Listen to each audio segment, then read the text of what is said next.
Y'all, stay tuned until the very end of this video because we need to break down every single piece of this messy, layered situation with Ken, Trisha, and Marquez. I promise you, the deeper we go into it, the more you're going to see the connections, the contradictions, and the red flags that are just waving in the wind here. This is one of those situations where at first glance, you might just think it's simple drama. But when you really start pulling it apart, it gets way more complicated.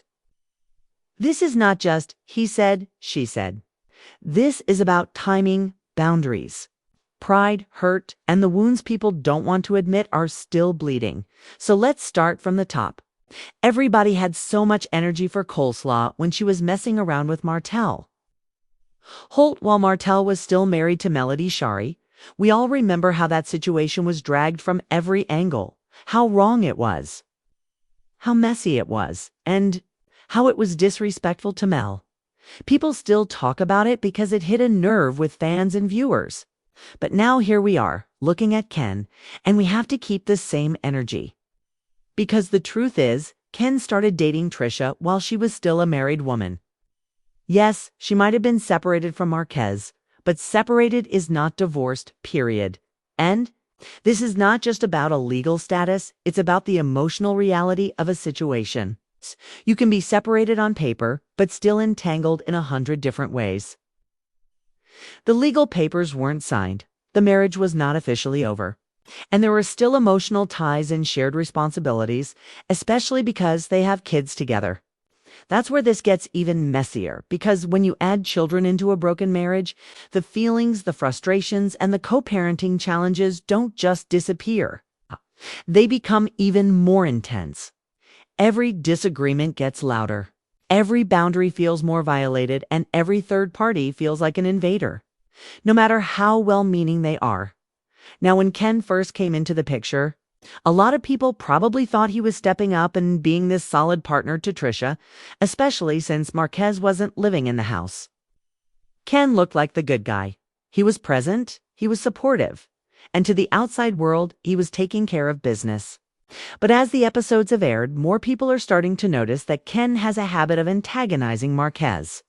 And not just in subtle ways. It's like he feels because he's living under the same roof with Trisha and the kids, he automatically has the right to speak to Marquez however he wants to. But here's the thing, those are still Marquez's kids. No matter how much Ken helps, no matter if he's taking the kids to dance practice or showing up at school events. At the end of the day, he is still just Trisha's boyfriend. He's not their stepfather, he's not their legal guardian, and he's definitely not the father. And kids don't respond well to someone trying to little boy their real dad, even if there's tension between the parents. Let's really sit with that for a second. Kids can sense tension. They can feel disrespect, even if no one says it out loud, and they internalize it. So when Ken disrespects Marquez, he's not just hurting the dynamic between two men, he's putting the kids in a position where they feel like they have to choose sides. That's toxic. That's harmful. And that's not love. That's ego.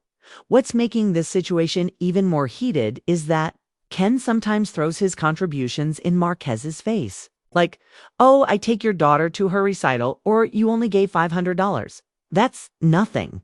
But those things. That's just what comes with being in a relationship with someone who has kids. You don't get extra points for doing the bare minimum of being present. It's part of the package when you date a parent. It's not a bonus, it's a requirement, and let's be real. The situation were reversed and Marquez had a girlfriend who was inserting herself into co-parenting conversations, people would be telling her to sit down and mind her business. So the same rule should apply to Ken. This is not about double standards, it's about accountability. And if we're going to hold one side accountable, we have to do the same for the other. Now here's another point that needs to be said. Loud and clear. This tension did not come out of nowhere. It was allowed to grow.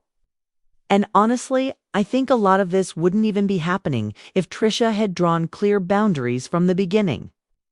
If she had kept Ken out of direct interactions with Marquez and let the two parents handle their own business, maybe things wouldn't be this tense. Instead, it feels like Ken and Trisha's friend group sometimes gang up on Marquez, making it feel like it's 3 against 1. That's not co-parenting. That's turning it into a battlefield. And you can see the frustration building on Marquez's side. Even Chris Fletcher, who tends to stay neutral, had to speak up and tell Ken the truth. This situation was never ideal from the start, because it began while Trisha was still married. And Ken's own friend even admitted that he would have been out of this situation a long time ago because it's just too messy. Let's pause right there and talk about that friend for a second, because that was a moment of real honesty. When someone who knows you best tells you, "I wouldn't be in this situation," that's not hate, that's wisdom. That's someone saying you deserve peace, not chaos. But Ken didn't hear that. Or maybe he did, but his pride was louder than the advice. And pride will always lead you straight into unnecessary drama. Here's where it gets even more complicated. Even if Marquez and Trisha's marriage was over in spirit, it wasn't over legally. And until those divorce papers are signed, they're still bound together by law, by history, and by their children. That's not something you can just cut off overnight. There are custody decisions to be made, financial agreements to settle, and emotional baggage to unpack. It takes time. And by moving Ken into her home before all of that was finalized, Trisha created a pressure cooker situation, whether she meant to or not. She sent the message that she was replacing Marquez before the ink was dry on their divorce papers. And listen, replacing someone too fast always leads to backlash, especially if the person being replaced still feels like they have a place. Marquez might not be perfect. Let's be real. He has his own flaws. But the way Ken moved in with Trisha before the divorce was done made it look like Marquez was disposable. That's painful, even if people don't say it out loud. That kind of shift doesn't just hurt your ego, it stirs up old wounds, rejection, betrayal, and grief. Another layer to this, Ken seems to see Marquez as the enemy. But the reality is his real conflict is with the fact that Trisha is still married. He's fighting the wrong battle, while he's focused on proving himself to Marquez. The bigger issue is that he's in a relationship with a woman who hasn't fully closed the door on her last one. And if he really loved himself the way he should, he might step back and think, is this a situation I should be in right now? Because as long as that divorce isn't finalized, there's always going to be this underlying tension. There's always going to be questions about lingering feelings, unfinished business, and who still has claims to what. There's no real foundation until the past is handled. It's like trying to build a house on sand. It might look solid for a minute, but eventually it's going to sink. If I were in Ken's position, I'd want a clean slate. I'd want my partner to be completely free from her last relationship before starting something serious. That way, there's no overlap, no legal entanglements, and no constant fights with the ex. And I think that's the real message, Chris. Fletcher and Ken's friend were trying to get across that if Trisha truly wanted to move forward with Ken, she would prioritize finalizing her divorce. Instead, it feels like she's holding on to both situations at once. Maybe to keep her options open, maybe to prove a point. Or maybe because she's not as over Marquez as she claims. And let's not ignore the emotional side of this. People truly have no feelings left for each other. They don't waste their energy arguing or trying to get under each other's skin. They just focus on moving on. But watching Trisha and Marquez go back and forth makes me think there's still unresolved feelings there, whether that's love, resentment, or just the habit of being in each other's business.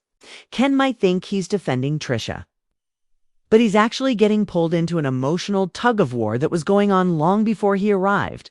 Because what we're seeing with Ken, Trisha, and Marquez is not just a messy breakup situation.